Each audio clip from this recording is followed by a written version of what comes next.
The Seoul Independent Film Festival, South Korea's only competitive indie film fest, has kicked off. Now in its 50th year, the event will look back on its history and look ahead to new cinematic possibilities. Let's delve into the SIFF with Jae Soh, professor and filmmaker at Seoul Institute of the Arts. Welcome, Professor Soh. Thanks for joining us again. Nice to be back. Hi. All right, so 50 years of the Seoul Independent Film Festival. Thousands of films have been introduced through this event. There's probably lots to remember, especially for you, Professor Soh. So let's begin with the meaning of this specific film festival and maybe an assessment of yours. Yeah, well, I've been to the festival numerous times. It's one of the oldest film festivals in Korea. It started in 1975 as a Korea Youth Film Festival, and then it changed its name to SIFF now, Seoul Independent Film Festival.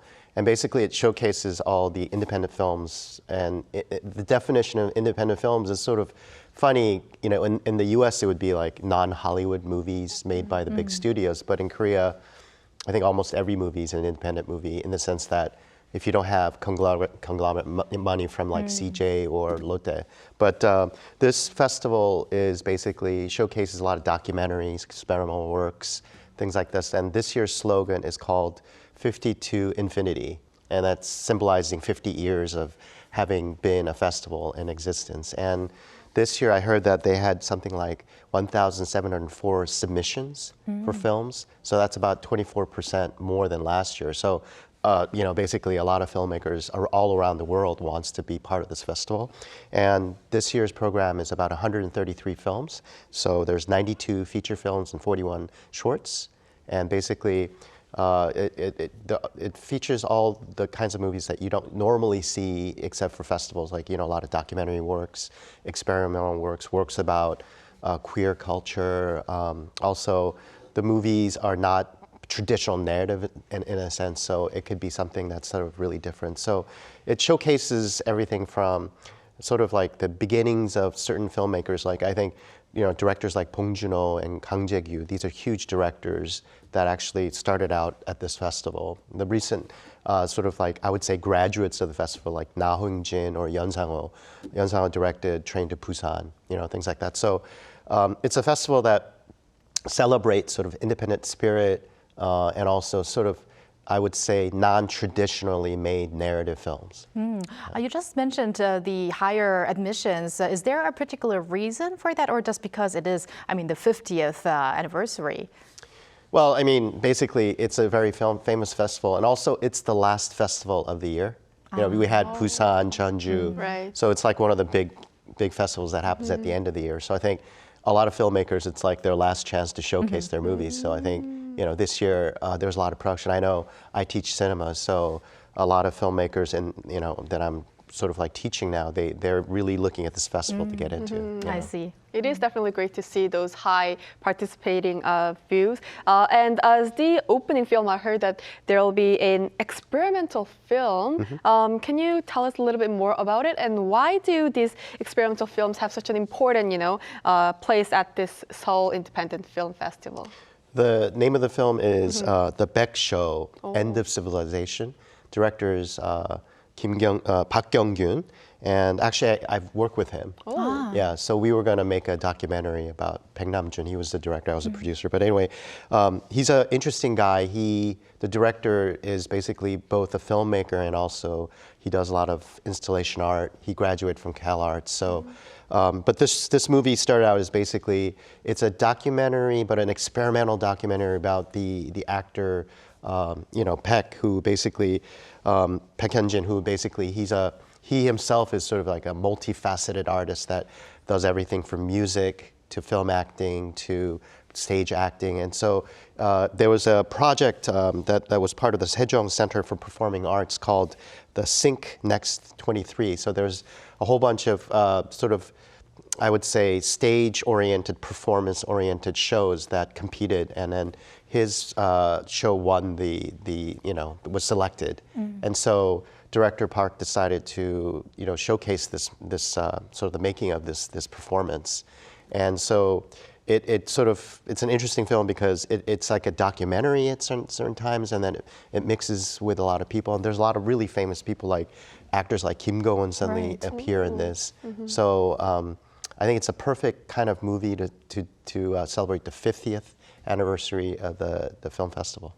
I mean, we just saw a part of the trailer, and I also watched it before, and I felt like I am at a theatrical play watching it, as if these actors are right in front of me. So that's really going to be an interesting part of the SIFF or SIFF this year. But is there anything notably special about this year's program, apart from the opening film, of course? Well, the one that I was told that everybody should look after is basically the indie film archive section, which basically, celebrating sort of the 50th anniversary, they made this section for about 6 films where basically the programmer, Kim Young-woo, said that they saw sort of this year like an uptick in a lot of documentaries and experimental films. But this section is sort of celebrating the traditional Korean cinema. So what they did was they digitally restored Korea's early independent films. So the movie is having movies by Kim Il-suk called Marriage Story, which is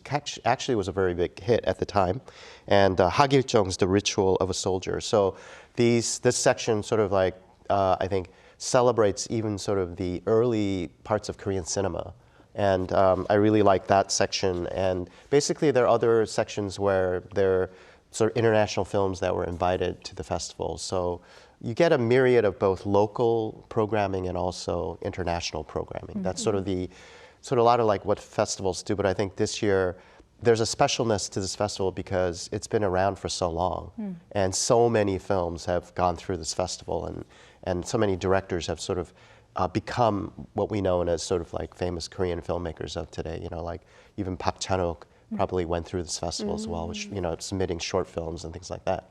I know for one thing, I've also submitted movies and been rejected at this festival, so it's a little painful for me to talk about, but at the same time, I admire the competition and everything in it. Yeah. For sure. That definitely sounds very interesting, the indie film archive section. Other than this, is there any other films that people should, keep an eye out for at SIFF? Yeah, so I wanted to recommend, I saw a couple of the screeners for these films, and basically, you have basically a showcase section where you just see the movies, and then there's actually a competition section where there's going to be awarded at the end of the festival, which ends on the 6th of December. So there's 4 films I want to recommend. So there's an interesting documentary feature called "The Pig That Survived the Foot and Mouth Disease."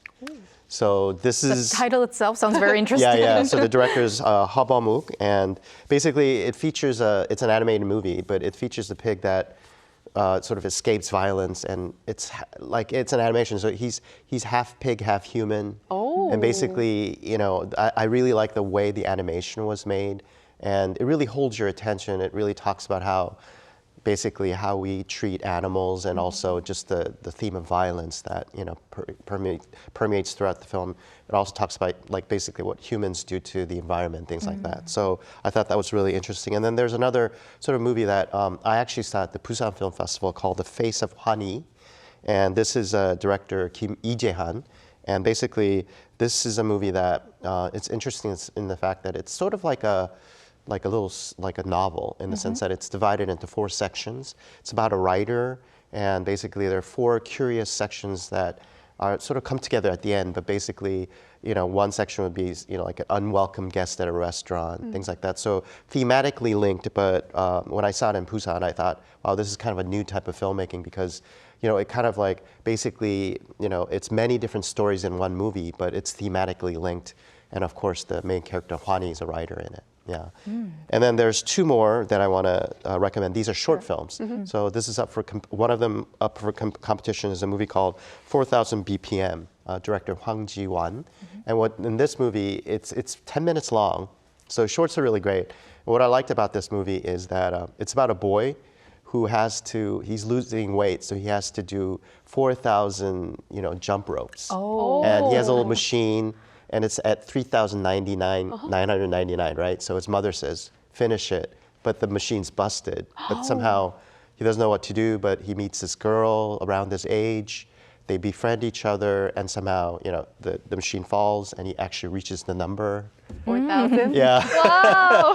But it's really kind of a fun film in the fact that, it's almost like something that you would see daily outside that was just encapsulated in a really nice narrative. And then in the Choice Showcase for shorts, there's a movie called Past a Teenager by director Kim Na-young. And it's about sort of a 20-year-old woman who is just searching for her identity in this film. And so it's about, under 20 minutes. Again, these shorts are really great because what you do is you get the sense that a filmmaker is really trying to give you a message in a short amount of time. So it's very compressed storytelling, very efficient. Whereas a feature-length film, you would sit there for 2 hours, really engrossing into different plots and characters. In a short, it's really sort of like a one-punch, one-moment thing where when you watch it, it's really interesting. Of course, you watch them comprised of many different shorts in one section, but I really enjoyed them. Wow, very diverse range of movies that we can look out for. Now, Professor Soh, the SIFF also has established itself as a great stage for up-and-coming actors. Yeah. So can you please name us some that have grown popular to the public right now? And also, it seems like this year's SIFF is also really focused on these newcomers. So also enlighten us on the nature of independent film festivals in terms of, having to discover these actors. Yes. So a lot of actors, not only filmmakers, I think actors get their break at these at the festival. And so some of them are like Kwon Min-jung, who's been in a lot of Hong Sang-soo movies. So she started out in this festival. And Han Ye-ri, who from Minari, she was in an independent movie in this festival that sort of launched her career. Now she's doing, a lot of dramas and things like that. Another actor that I would like to say is Lee Jae-hoon, who in this festival, basically, I think he won at the time, Best Actor award for it, and it was a movie called Bleak Night. It was directed by actually Yoon Sung-yeon, an ex-student of mine, a graduate of the Seoul Institute of the Arts. But basically, he's gone on to big films, like he recently was in Escape, and also Time to Hunt, Netflix movie, and then My Paparotti, which is like a movie that a lot of Koreans really watch. So these actors get a chance to, I think independent movies are the ultimate platform because for one thing, you're not well known, so you're very cheap. You don't get a lot of movie salary, but at the same time, you get the opportunity to kind of be on the stage. If your film gets selected at a film festival, a lot of these actors have done that. They've gone on to actually bigger projects. And I think in a certain sense, some of the filmmakers have only stayed in the independent realm, but I think what actors do is, basically it showcases their amazing acting skills. And suddenly, the sort of more the mainstream directors of different series on Netflix or Disney Plus would pick them up for a series. So I think it's a really good platform for them to launch. Looking forward to many newcomers on the SIFF stage. Now, speaking as an expert, Professor Soh, we would also like to ask you, what do you think will be the tasks ahead for the Seoul Independent Film Festival to continue its value and grow? Well, going back a little bit, there's actually a choice thing that they did 7 years ago where the actor Kwon Hae-hyo, who's in a lot of shows, he was in like a lot of series. He worked with a lot of independent movies, but he created this section. Basically, it's called the 60-second monologue section. So it's an actor's project, and so everybody submits things like that, and they pick up the actor. So I'm really curious who's going to be the actor they chose this year. But I think in terms of going back to your question about sort of what this festival signifies is, again, the independent spirit, sort of movies that are sort of outside the mold of just mainstream is really important because it's sort of the breeding ground for ideas about new filmmaking and storytelling. And as a result, if something interesting comes out of these festivals, the mainstream will pick that up and it'll become sort of more well-known. So I think what independent film festivals all around the world do is basically give opportunity, give a platform to sort of unknown new talent that is hidden away. They don't really get a chance to do it in the big festivals like I would say Cannes Film Festival. You have to be kind of a well-established filmmaker. But I think the Independent Film Festival is somebody, anybody off the street that actually made a really good film or an actor that nobody knows about, was acting just amazingly in this one movie, just gets to be sort of seen on the big stage, because even though it's not as well covered as a lot of film festivals, all the filmmakers, all the people behind the scenes take notice of the talent that's seen here. Very meaningful. Right, Professor Soh, thank you very much for your insights today. You have raised our interest and also our excitement for SIFF this year. So thank you very much. My pleasure. And thank you, Bella, as always. We'll see you again next week. See you next week.